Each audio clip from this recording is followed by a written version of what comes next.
pag-uusapan ang ating matutunghayan ngayong araw kasama ang iba't ibang personalidad mula sa iba't ibang sektor ng ating probinsya. And everyone, we bring a no less than best for the youth. And these are the thoughts and talks that matter. Intay nga rin din dagiti Ilocano, akapanunutan and saritaan. On this week's episode of Netflix, let's talk about Money Haist. I'm Ancher Cua. I'm your moderator for this week's episode. Now let's start the watch party.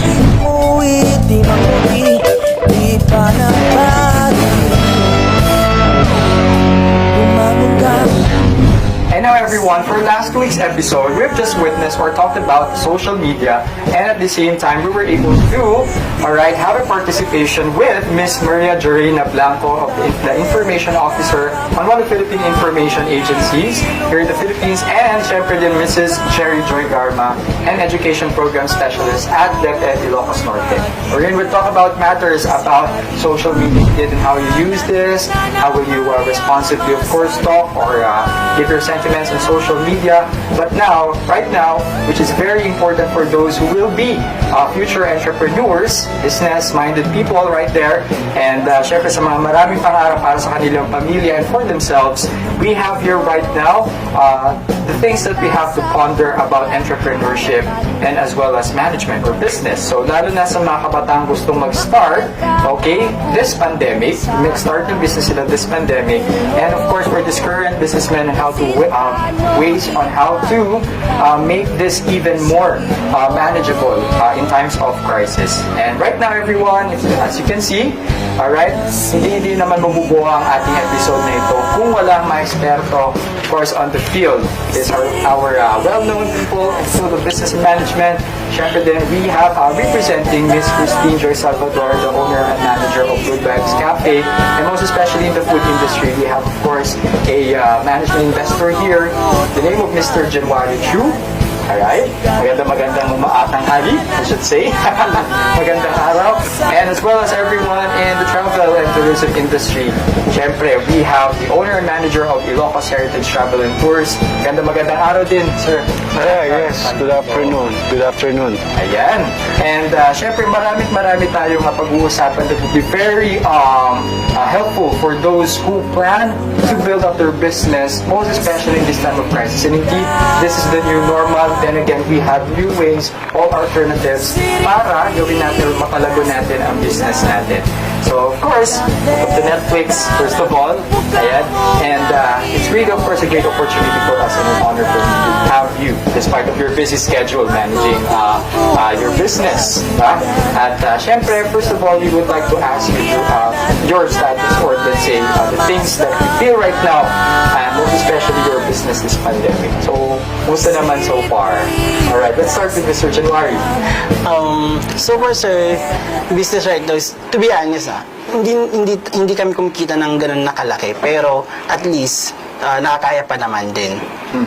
Alright, mas okay na din yung meron at meron ka rin kaysa sa wala din. So, we are lately lang nag-open ng tourism for all residents of Luzon. So, ayun, marami naman nag-i-inquire na. So, it's giving hope na talagang bumalik sa normal yung sa travel and tourism. Ayan. So, of course, as challenging as it is, kagaya ng sabi mo, konti lang din naman. And yes, sir. Of course, it is a slow process. And yet, in no time, magiging back to naman sa old normal. Pero now, of course, as important as it is, let's get to know more about the status of your business during or before, let's say, before the general or enhanced community quarantines. So, during that time or on March, so it was announced by President Rodrigo Duterte that the whole island of Luzon will be under enhanced community quarantine. And these are actually strict protocols, parang lahat na ng business would actually close and wala talagang lalabas. And by that time, on March 17, or before those days na talagang in-announce niya na yun, what were the challenges and preparations that you took for your business, considering it was a short time to take the measures? So, ang ginawa namin is free delivery kami. Para at least yun, maiwasan namin yung close contacts. And then, gumawa din kami ng mga buffet services na good for 10 persons lang na papasok sa, sa kainan namin. So, kailangan namin i-rebook na sila lahat because, or else, malalockdown sila doon. So kawawa. Kaya, so stressed that day nung in-announce si President Duterte because parang merong gerang i-announce pero wala nang preparation. Basta ganon, takbuhan na lahat. Kahit din kami, push kami. Pero, yun, sana nga lang, yung ibang guest naman naiintindihan yung sitwasyon ngayong pandemic. Pero how about your expenses naman doon? I mean, or most especially doon sa mga gamit nyo din. Hindi naman kayo nag-incur doon ng mga expenses, most especially since parang 2 months siya. 2 months naman na hindi Wala namang major na binenta mo siya ng mas mura. And then at the same time, may pambayad kami sa upa. At least ngayon, nag-open na naman din. Pero Paunti-unti. paunti-unti siya, pero hindi siya kagagrabe gano'n. Kaya marami din na makasamahan ko sa industry na nagsara na. Dahil... total close na talaga. Total close dahil bankrupt na talaga. Alright. At the same Sa food time. industry, ang dami na rin nag-close dahil sa bankruptcy. Regardless man yan, enhancement or modified, still quarantine.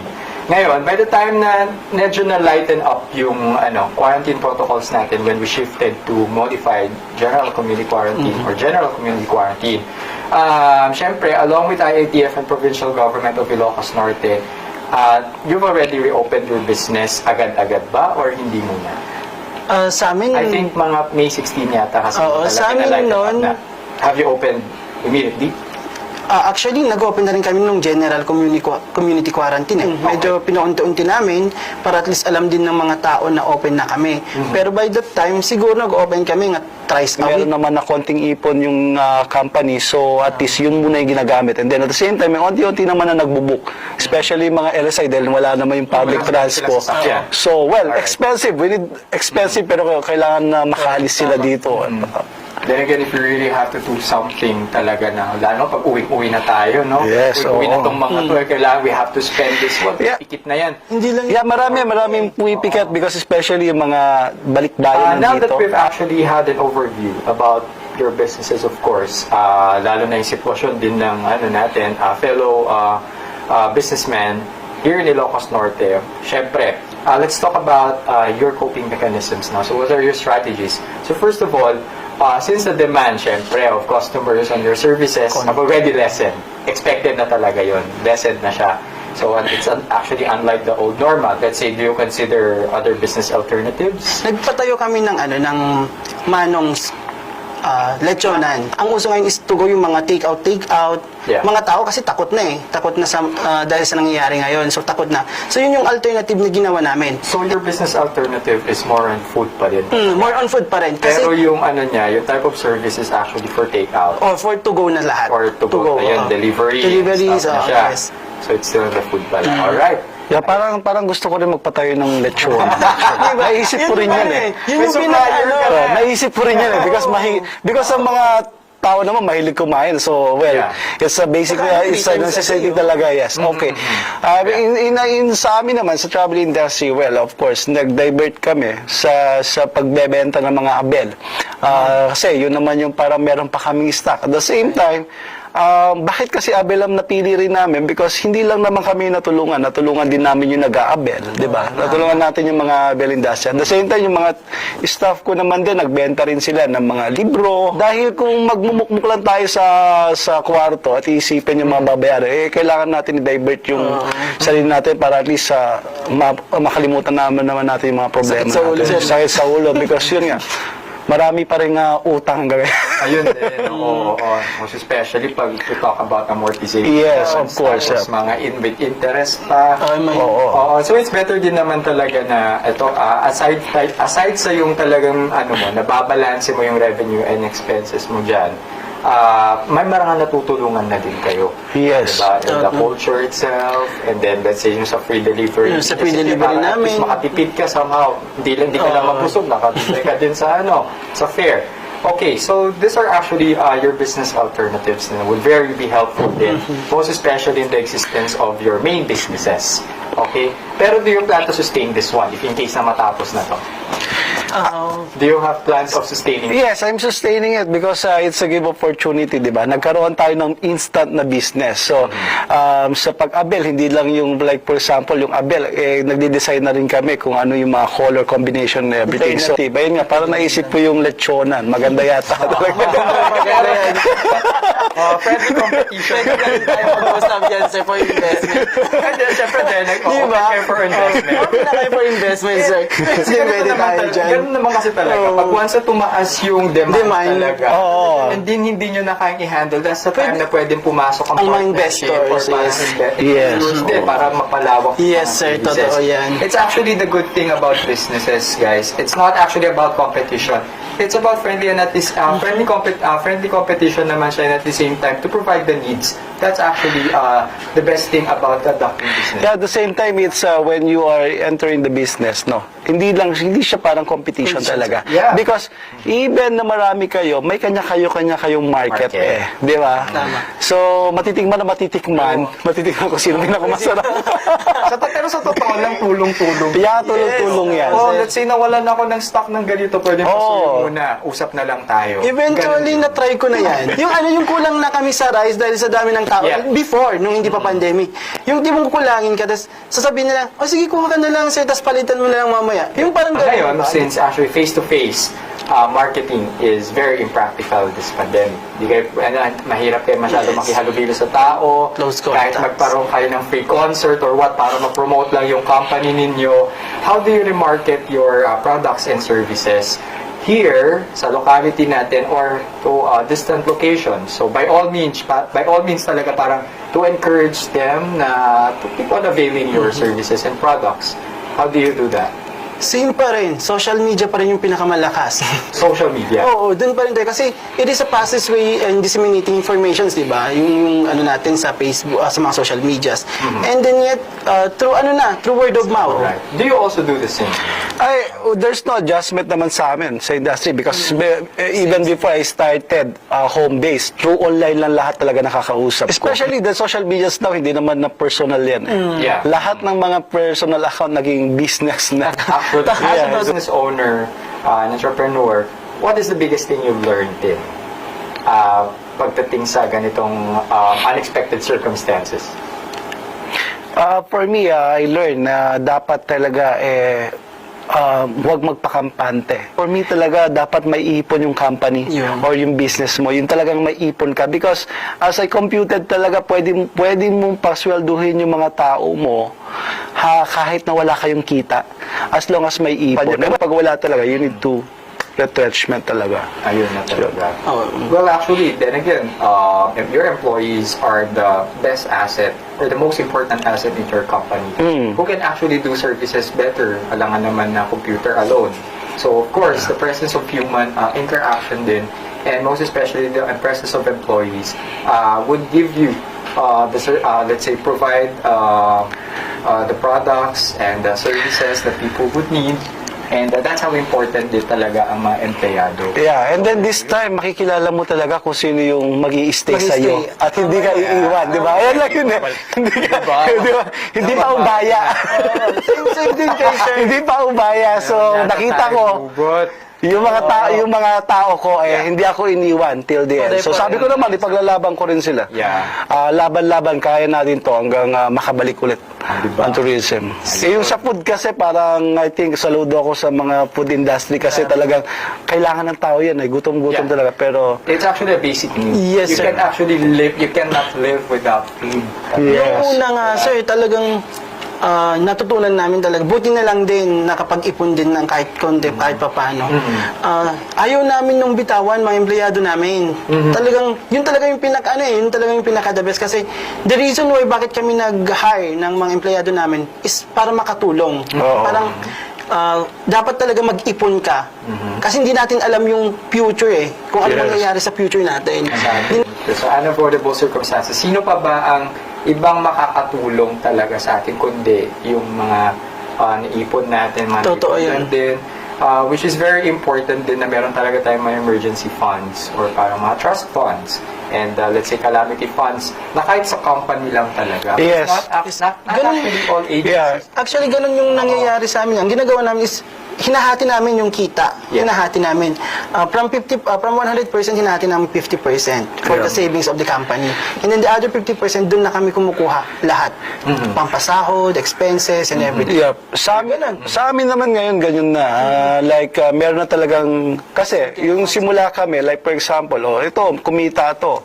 Kumita tayo na malaki dito. Ang ginagawa kasi namin noon sa business, kailangan natin i-invest to sa bagong business. Well, dapat kailangan ngayon, marami kang trabaho, marami kang sideline. Hindi lang yung umaasa ka sa business. Additional, dapat may trabaho ka rin. Oo. Businessman ka, may trabaho ka. Yes, ako ito, I give you inspiration lang. Hindi ko alam kung inspiration talaga. Ako, I have five jobs kasi I am a travel agent.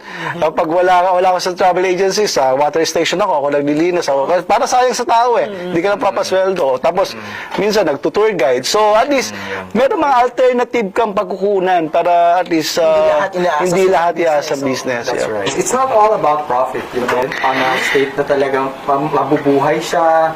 So, lalo na in these times of survival talaga, ang hirap ng wala mapagkakitaan. So, kaya naman po, we should really appreciate our entrepreneurs, most especially to the owners and managers, kasi kahit sa sobrang challenging ng times na to, they are still working their very best, not just to ensure yung survival ng business, but also the survival of their employees.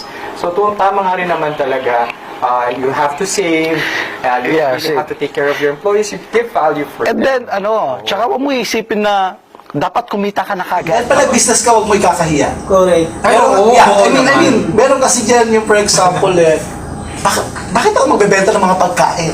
Graduate ako. Graduate ako. Di ba? Like, for example, tapos ako ng nursing, tapos magbebenta lang ako ng lumpia. No! Start na business na madiskarte. Now, talking about those who will be planning to open their businesses amidst our existing situation, policies, do you think it's still advisable na magtayo pa rin? If you're a newbie in the business industry or what, depende yan sa field mo, is it still advisable? For me, advisable pa rin. Kasi nga, sabi ko na nga, di ba, hindi pinipili, walang edad ang pinipili ng sa pagnenegosyo. Kaso nga lang, bago ka pumasok sa pagnenegosyo, isipin mo muna yung mga pwedeng mangyari, yung unang, yung mga unang gawin mo dapat, yung baga, saan ba yung focus mo? Ano ba yung focus mo? Ano ba yung gusto mo? Isipin mo muna yung pag-isipan mo maigi, ano ba gusto ko? Ano ba kailangan ng tao? Bago ka magpatayo, yun yung mga isipin mo. Anong kailangan? Ano ba yung mga dapat? At hindi dapat? Okay. Alright.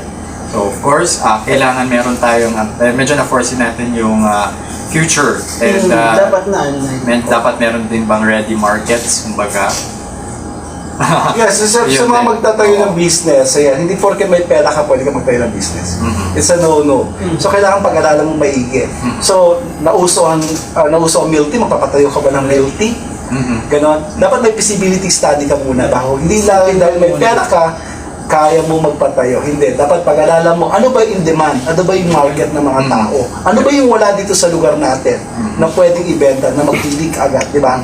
At the same time, bago kayo magpatayo ng negosyo, kung meron kayong attendaran ng mga seminar, I think a good example yung jumoin kayo sa seminar ng DTI. DTI. Because yung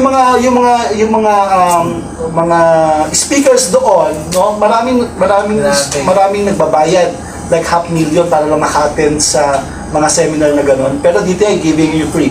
It will teach you talaga on how to make a business, kung paano yung mga taxation, lahat nandoon na. Actually, nandun mga business canvas, paano mag-feasibility study, paano yung taxation ng taxation. At the same time, ang good thing doon is the connection. Yes. Always remember You build your sa network there business, na talaga. sa business, kahit kaaway mo, kailangan ng respeto para close kayo. Because it's still connections, di ba? Yeah. So, ganun. Basta, ang ano ko, dahil dito sa ating kasi sa Ilocos Norte, maraming may pera, pero dahil kala nila marami silang pera, hindi pa tayo ng business, ay bumabagsak kagad. So, hindi dahil may pera ka, kaya mo mag-business, hindi. Kailangan pag-aralan. Kasi nga, ang weird thing lang dito kung ano yung demand kasi yun, ginagaya. Okay lang din naman nagayahin. Pero dapat gawin mo kung ano yung dapat, kung anong dapat na uniqueness ng isang bagay na yun. Kung anong meron ka na wala sa kanila. Oo. Oo, yun din. Oo. So, magkakaroon tayo ng parang SWOT analysis dyan. Oo. Tawag natin na strength, weakness, Yes. opportunities. Oo, yes, diba? Alam yan ng mga business graduates o kaya naman mga business students ngayon. But, ayan. Pero then again, everyone, itong mga pinag-usapan natin, most especially to the youth, regardless of the course that you're taking or your passion ninyo, anyone can actually enter business as long as you actually pursue and talagang you really have to work hard. And you love your Kung work. talagang Oo.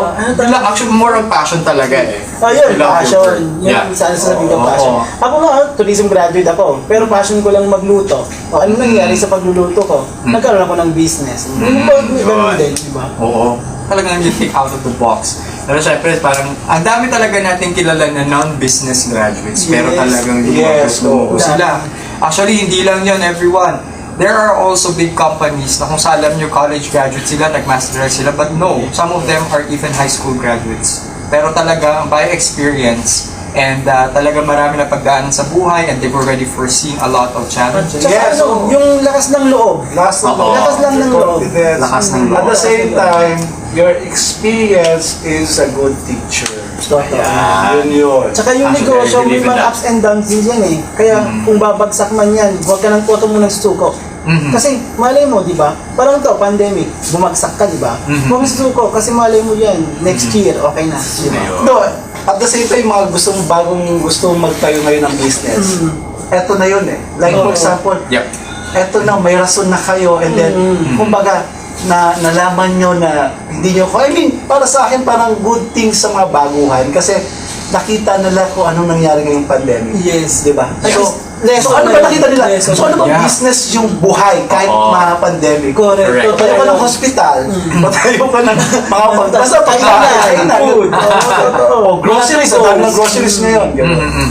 Ayun. So, then again, everyone, for business alternatives, strategies, coping mechanisms, we've already heard so much din talaga na tunay nakapagbigay ng aral and the opportunities for you guys to build your businesses. So, of course, para sa dadadami talaga natin natutunan. Pero, syempre, eto, for those who will be aspiring entrepreneurs, and those who are still, ayan, sa mga ano na din, nagbi-business na ngayon, there are actually a lot of ways din talaga to cope up this pandemic din. Talagang hindi, kailangan talaga malakas lang loob mo, no? Oo. Lakasan mo lang loob mo. Ayan. Oo. Dapat mas malakas ka pa kaysa sa pandemic. Yes. And at the same time, huwag kayo magpapapekto kung anong sinasabi ng ibang Yes. tao. At Dahil kung alam nyo nakikita yung nyo. sarili nyo. At kung ano yung nakikita mo sa ibang Oo. negosyo, Aha. huwag mong isipin yun, ay, si ganito, bumabagsak na. Baka naman sa susunod, ako na rin babagsak. Huwag mong isipin yun. Isipin mo lang, focus ka lang kung ano meron ka ngayon. Yeah, Think yeah. positive. At the same time, pray lang. Love lang. Walang hate. Di ba? Yun. Sa mga naghahanap, sa mga murang package ngayon, dahil nag-open ng tourism, well, book as a Ilocos Heritage Tours and Travel. It's just at the back of the capital. Murang-mura lang yung mga airfare namin. Actually, may mga mura ngayon, like you fly 4 times, mga ganun. Ayan na. Sa mga gusto na mapag-travel dyan, ako most especially pag within the region ng tour. Yeah, Pwede din, di ba, Baguio? Yan. Oh, yeah, Baguio! Land transport, di ba, sir? Ha? Hindi kayo nag-offer ng land transport? Yeah, may mga land transport rin tayo, yung mga LSI. Pero well, just visit our fan page po, Ilocos Heritage Tour yan. Kung saan binubuhok ng mga sikat. Cassini. Oo, si Cassini. Okay. Yeah, yesterday naging guest ko si Anna Ramsey, the Showtime host. Grabe. Mayroon pang autograph. Humingi ng autograph. Ayan. Well, ako naman sa mga kapwa kong mga bata na gustong magkaroon ng business, well, ito lang masasabi ko, age doesn't matter sa pagiging businessman o pagiging young entrepreneurship. So, sa mga nag-crave dyan ng mga bagnet sisig, mga bagnet dyan, meron po tayo sa Cuisine De Iloco, pwede na po tayo for dine-in. I-open po kami from 8 8 a.m. to 8 p.m. Ang dami yung nasabi nila, tubig pa rin. But anyway, ayan, so then again, it is actually a great honor and thank you very much once again Sir Don Carlo, the owner and manager of Ilocos Heritage Tours. Of course, maraming salamat din Sir January Chu, management investor din ng ating Cuisine De Iloco. And syempre din, ako representing Ma'am Christine Joy para sa ating series na to. So of course, we're still looking forward at the next episodes or next programs of Sirib, makakasama at makakasama din natin sila. So of course, to all our viewers, then again, pag meron kayong gustong i-inquire sa kanila most especially their services, you can just search their Facebook pages. Ayan, so since open naman ang social media natin. And of course, to all our viewers, please do not forget to subscribe sa aming page, www.facebook.com/SiribExpress. And please, don't forget to use our official hashtags, everyone. Hashtag Netflix, hashtag Second Ilocos Norte Youth Convention, hashtag Youth Engagement for Global Action, hashtag Salud at Asigurado, Pagtutubong from Nagkibo, and as well as hashtag Sirib Express, and syempre hashtag INYDO or hashtag INYDO. And everyone, that concludes our weekly dose of youthful thoughts and talks brought to you by none other than the Ilocano youth. Now, catch us for our next episode and let's talk about education. Once again, everyone, this has been Ancher Cua, ang Biyak-Biyak Tutubo.